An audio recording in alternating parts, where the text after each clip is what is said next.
오늘 본문 말씀 속에 보면 우리의 방향을 이끌어 가시는 분이 계심을 우리에게 알려주고 있습니다. 오늘 본문 말씀은 하나님께서 하나님의 때에 아브라함과 약속하신 구속사를 이루기 위해서 모세를 부르셔서 이스라엘 백성들을 애굽에서 나오게 하십니다. 430년 동안 노예 생활했던 이스라엘 백성들 애굽에서 나오게 하시고 광야를 통과하게 하시고 가나안으로 이끌어가는 내용이 오늘 본문 말씀이 되겠습니다. 특별히 하나님께서는 오늘 스데반의 입술을 통하여서 하나님이 왜 모세를 세우셨는지 분명히 말씀을 하고 있습니다. 내 백성을 애굽에서 건져내서 하나님께서 나와 같은 선지 하나를 세워서 어떻게 해요? 하나님을 예배하는 자로 만들기 위해서 세웠음을 이야기를 합니다. 그래서 이스라엘 백성을 애굽에서 나오게 해서 광야 교회로 이끌어가고 있음을 우리에게 가르쳐주고 있습니다. 스데반은 모세를 세우셔서 구속사를 이루신 분은 예수님을 통하여서 우리에게 구속사를 이루실 것을 예표하셨다라고 동일하게 말씀을 하고 있는 것입니다. 그리고 광야 교회라는 표현을 씀으로 인하여서 신약의 교회와 연결시키고 아브라함과 맺은 그 언약을 이루시기 위해서 하나님은 하나님의 사람들을 통하여 구속사를 이루시다가 예수님을 통하여 구속사를 완성하셨음을 지금 본문은 우리에게 전해주고 있는 내용이 되겠습니다. 특별히 본문 말씀을 읽다 보면 우리 38절에 광야 학교라는 또 광야 교회라는 단어가 눈에 띄게 되는 것입니다.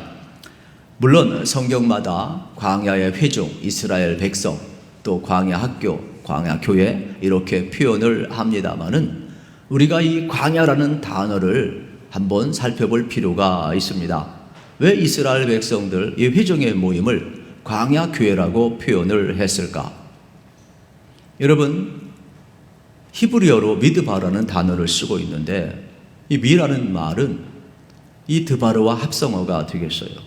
이건 뭐냐면 어떠한 임재의 장소를 이야기를 하는 거예요. 드바라는 건 질서정연한 말씀을 의미하는 거예요. 그러니까 광야라는 것은 뭐냐? 하나님의 말씀과 하나님의 임재가 임한 지성소와 같은 곳이에요. 그러면 히브리어로 미드바라는 단어는 뭐냐? 질서 있는 하나님의 말씀이 임한 장소라 이러한 뜻이 있습니다.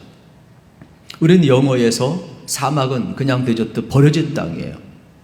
그런데 유대인들에게 사막은 버려진 땅이 아니라 하나님의 임재가 있는 곳, 하나님의 말씀이 임하는 곳, 하나님을 만난 체험을 가졌기 때문에 유대인들은 이 광야를 매우 중요하게 여긴다는 사실이 되겠습니다.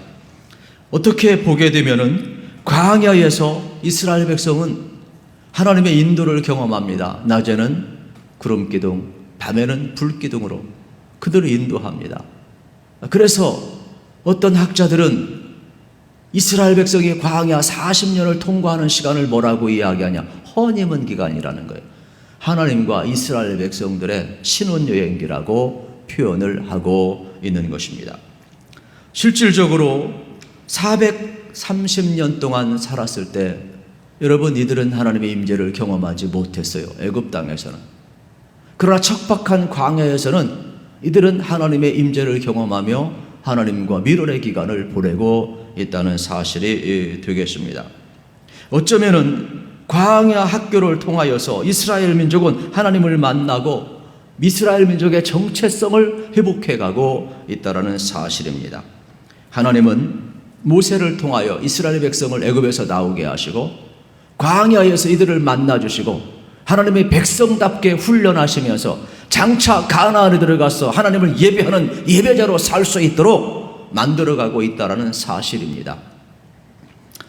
광야는 단순한 애굽에서 광야로 나온 공간의 이동을 의미하지 않습니다. 오히려 광야는 모세를 통하여서 하나님의 구원의 계획을 정확히 드러내면서 이스라엘 백성이 하나님의 백성답게 살아갈 수 있도록 훈련하는 장소예요. 그래서 그곳에서 만나주시고 그곳에서 말씀하시고 그곳에서 듣고 그곳에서 순종하면서 하나님을 예배하는 자로 철저히 훈련하는 그러한 사관학교와 같은 역할을 광야가 지금 하고 있다는 사실이 되겠습니다.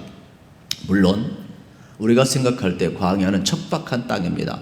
모든 게 부족합니다. 사람이 편히 살 수는 없습니다. 그렇기 때문에 오히려 신앙적으로 보면 이스라엘 백성이 하나님만 바라보았습니다. 이스라엘 백성이 하나님만 의지했습니다. 아무데도 눈을 돌리지 아니하고 오직 하나님만이 이스라엘의 사랑의 대상이었다는 말이에요. 우리는 이것을 놓쳐서는 아니 되는 것입니다. 오늘 37절, 38절 말씀을 우리 함께 읽겠습니다. 이스라엘 자손에 대하여 하나님이 너희 형제 가운데에서 나와 같은 선자를 세우리라 하던 자가 곧 이 모세라. 시내살에서 말하던 그 천사와 우리 조상들과 함께 광야 교회에 있었고 또 살아있는 말씀을 받아 우리에게 주던 자가 이 사람이라 그랬습니다. 여러분, 여기 광야 학교가 나오죠. 이스라엘 백성들을 애굽에서 나오게 하고 광야 40년 입학을 시키고 있는 거예요. 그러면 왜 하나님께서는 한 2주 만에 얼마든지 가나안을 향하여 직선길로 갈 수 있는데 왜 광야 40년을 머물게 하셨을까? 우리는 깊이 생각을 해야만 합니다. 이스라엘 백성들은 430년 동안 여러분 우상만 섬겼어요. 그러니 가나안에 들어가서 7족속도 우상만 섬기는 족속인데 하나님이 이스라엘을 택한 것은 하나님만 섬기고 우상 숭배를 좀 그치라는 것 아니겠습니까? 하루아침에 우리가 하나님만 섬긴다는 거 쉬운 게 아니에요. 그래서 이스라엘 민족의 정체성, 애굽의 440년의 노예 근성, 우상 숭배의 모든 잔재들을 애굽에서 다 벗겨내는 훈련을 시키고 있어요. 그래서 이스라엘 백성은 5대 광야를 통과하게 됩니다. 스루 광야, 또 신광야, 르비딤, 아말렉과의 전쟁, 그리고 시내 산 광야를 또 지나게 되는 겁니다. 우리가 첫 번째 살펴볼 이 스루 광야는 이스라엘 백성들이 이제 홍해를 건넜습니다. 애굽의 군대가 홍해에 몰살되고 이스라엘 백성은 살아남았어요. 얼마나 감격스럽습니까? 미리함의 노래와 함께 이들은 하나님을 마음껏 찬양했습니다. 그런데 광야 3일 길을 가다 보니까 그 영광과 그 찬양은 다 사라져버리고 사람이 살려면 물을 마셔야 되는데 마실 물이 없는 거예요. 겨우 찾아보니까 우물이 있는데 물이 써요. 그래서 그 사람들이 쓴 물을 먹으면서 서로 불평하여 우리가 여기서 마실 물이 없어서 죽게 되었구나. 그러면서 모세를 원망하는데 성경은 하나님을 원망했다라고 표현을 하고 있습니다. 이때 하나님께서는 이 마라의 쓴 물에 모세를 향하여서 내 앞에 있는 나뭇가지를 꺾어서 던지라 말씀합니다. 모세는 나뭇가지를 꺾어서 그 우물에 던졌는데 마라의 쓴 물이 변하여 단물이 되었더라 그랬습니다. 이 내용은 여러분 우리 인생길 걸어가면서 우리도 많은 것을 기대합니다. 그러나 우리 기대치대로 되지 않는 일이 많이 있습니다. 우리 인생을 살다 보면 괴로운 일 많이 있습니다. 마라와 같이 쓴 물을 마실 때가 많이 있습니다. 그때 어떻게 해야 되냐? 나뭇가지를 꺾어 던지라는 겁니다. 시간 관계상 건너뛰입니다마는 학자들은 이 나뭇가지를 십자가에 비유합니다. 우리 인생에 고통이 올 때 마라의 쓴 물을 마실 때 십자가를 붙들라는 겁니다. 십자가를 적용하라는 겁니다. 그러면 우리 인생이 여러분 마라가 변하여서 단물로 바뀌는 역사가 나타남을 우리에게 말씀하고 있습니다. 두 번째 광야는 특별히 신광야가 되겠습니다. 이제 스루 광야를 지나서 그들이 신광야를 통과하게 되는데 문제는 먹을 양식이 없는 겁니다. 양식이 떨어지다 보니까 그들이 막 또 불평하기를 시작을 합니다. 단순한 불평이 아니라 노예 근성이 나오기 시작합니다. 애굽에서는 우리가 노예로 살았지만 먹을 것은 풍족하지 않았느냐? 그러면서 차라리 애굽으로 돌아가자. 우리 죽을 장지가 없어서 애굽에서 나오기 위해서 이 광야에서 죽게 하려는가? 모세와 하나님을 원망을 하는 겁니다. 하나님 마음이 얼마나 아팠겠습니까? 그때 하나님은 모세에게 이야기합니다. 내일 이맘때에 내가 하늘에서 비같이 만나를 내리라, 양식을 내리라 약속을 하고 있습니다. 놀라운 일은 하나님께서 이스라엘 백성 광야에서 하늘의 만나를 내려주고 있는 겁니다. 이제부터는 애굽을 그리워하지 말고 우상 숭배에 젖었던 그 모습을 그리워하지 말고 너의 인생의 공급자가 하나님인 것을 알라는 것입니다. 여러분, 우리 인생도 마찬가지입니다. 우리가 이 땅을 살아가다 보면 물질 필요합니다. 먹을 것 필요합니다. 경제적인 어려움 앞에 오늘 많은 사람들이 힘들어합니다. 그때에 우리가 어떻게 해야 되느냐? 세상의 방법을 택하지 말라는 겁니다. 제가 시간이 있으면 간증을 많이 하고 싶지만은 이 딱 정해진 시간에 말씀을 전해야 하니까 참 안타깝습니다.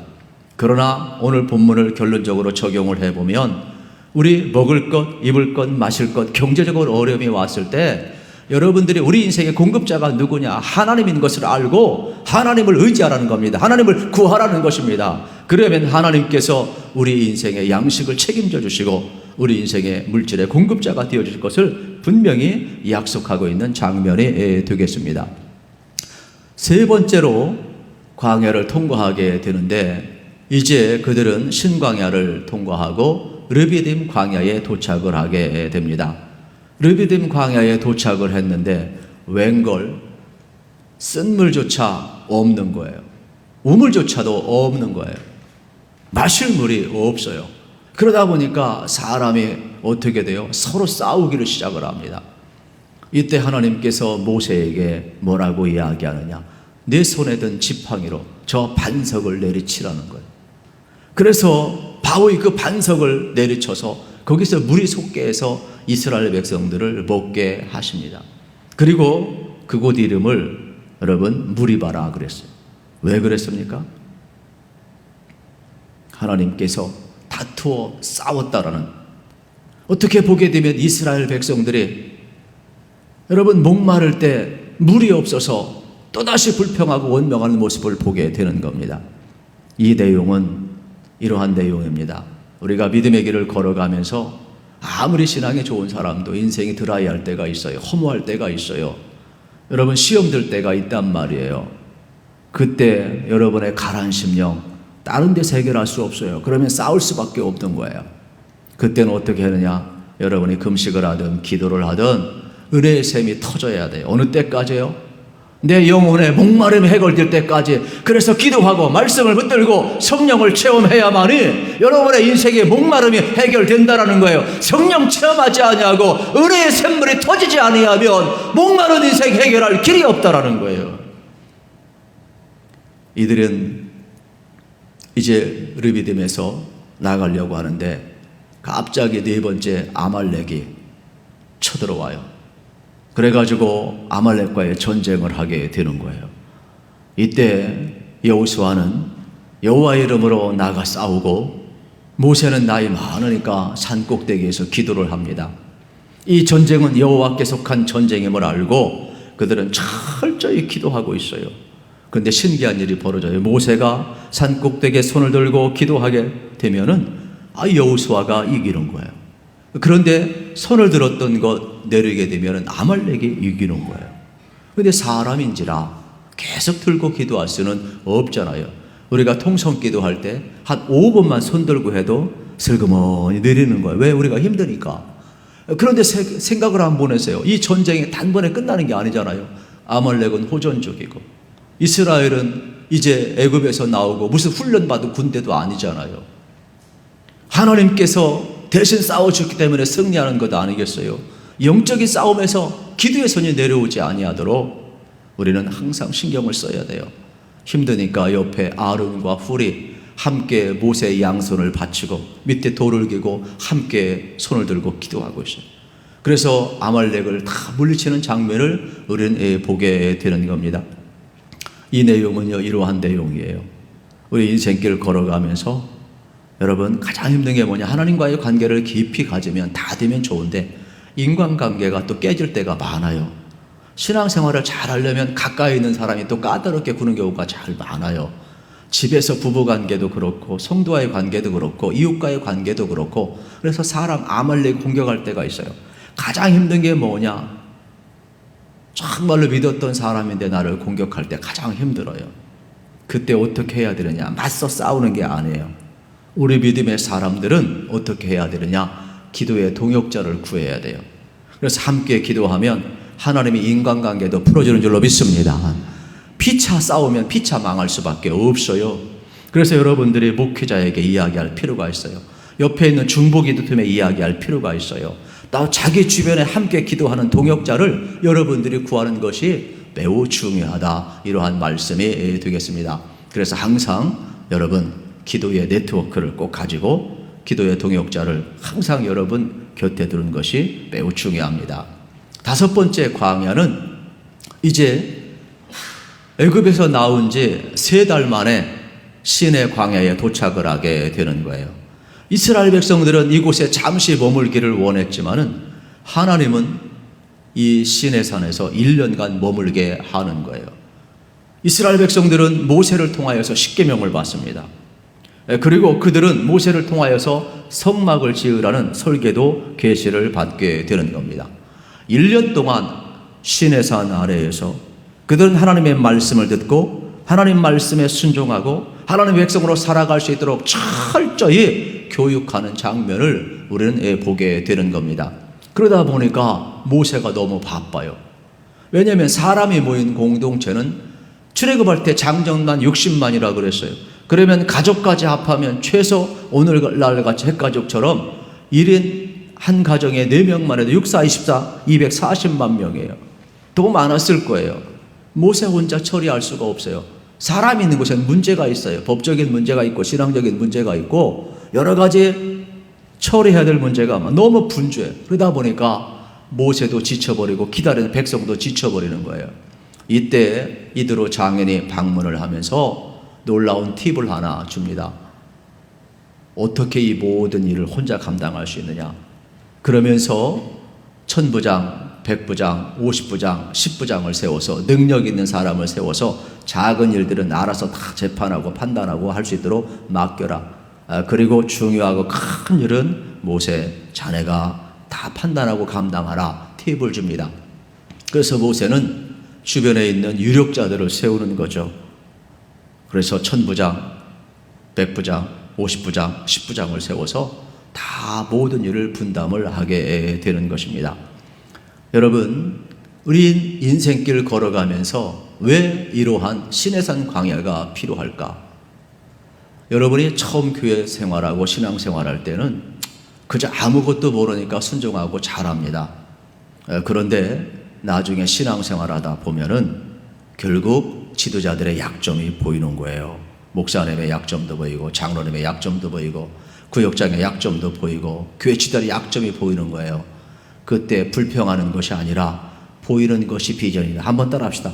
내게 보이는 것이 비전입니다. 여러분이 그만큼 컸다라는 거예요. 그러면 그걸 동역하라는 거예요. 여러분이 천부장이 되고 백부장이 되고 50부장이 되고 10부장이 되어서 모세를 도우라는 거예요. 그래서 비전, 하나님의 뜻, 드림팀을 이루라는 거예요. 교회는 여러분 목회자 혼자 하는 게 당회 혼자 하는 게 아니에요. 전 성도가 협력을 해서 하나님의 비전을 이루어가는 것이 교회라는 것을 우리에게 가르쳐 주는 거예요. 그러므로 여러분 우리 인생길 꼭 기억해야만 합니다. 여러분에게 보이는 것은 사명이지 불평하고 원망하면 막이 밥이 되는 거예요. 그래서 여러분의 삶의 자리 속에서도 통역의 원리를 배워서 건강한 교회를 세워가는 것이 매우 중요하다는 것을 우리에게 가르쳐주고 있는 말씀이 되겠습니다. 그렇습니다. 하나님께서 여러분 광야에서 거하셨습니다. 그리고 이스라엘 백성을 만나 주셨습니다. 그리고 모세를 통하여서 말씀하셨습니다. 그리고 표적과 기적을 행하시면서 살아계신 하나님을 그들 체험케 했습니다. 이제는 하나님만 바라보며 섬길 수 있는 이스라엘 백성으로 만들어가고 있다는 사실이 되겠습니다. 그만큼 광야는 40년 헛된 생활을 보낸 것이 아니라 이곳에서 하나님을 경험하고 하나님을 섬기는 법을 배우는 산교육의 장소였다는 사실이 되겠습니다. 오늘도 마찬가지입니다. 여러분의 삶의 현장에 광야 같습니까? 여러분 너무 낭망하지 않았으면 좋겠습니다. 오히려 우리 삶의 현장에 광야 같다면 이곳에서 하나님이 찾아올 것입니다. 그리고 하나님이 만나 주실 것입니다. 그리고 하나님께서 우리에게 필요하다면 표적과 기적도 보여주실 것입니다. 그리고 하나님의 말씀을 듣나 안 듣나 테스트 하실 것입니다. 하나님의 말씀을 듣는 자들에겐 복을 내리지만 하나님을 떠난 자들에게는 복이 임할 수가 없습니다. 그래서 신명기 8장 1절 2절에 보게 되면은 모세는 이러한 유언 설교를 하고 있습니다. 같이 한번 읽겠습니다. 내가 오늘 명하는 모든 명령을 너희는 지켜 행하라. 그리하면 너희가 살고 번성하고 여호와께서 너희의 조상들에게 맹세하신 땅에 들어가서 그것을 차지하리라. 내 하나님 여호와께서 이 40년 동안에 내게 광야길을 걷게 하신 것을 기억하라. 이는 너를 낮추시며 너를 시험하사 내 마음이 어떠한지 그 명령을 지키는지 지키지 않는지 알려하려 하심이라 그랬습니다. 그렇습니다. 광야 40년 동안 하나님은 이스라엘 백성과 함께 하셨습니다. 그리고 그 40년 동안 훈련하시면서 이스라엘 백성을 낮추시고 겸손케 하시고 하나님을 섬길 수 있도록 이끌어 가셨다는 사실을 기억을 해야만 합니다.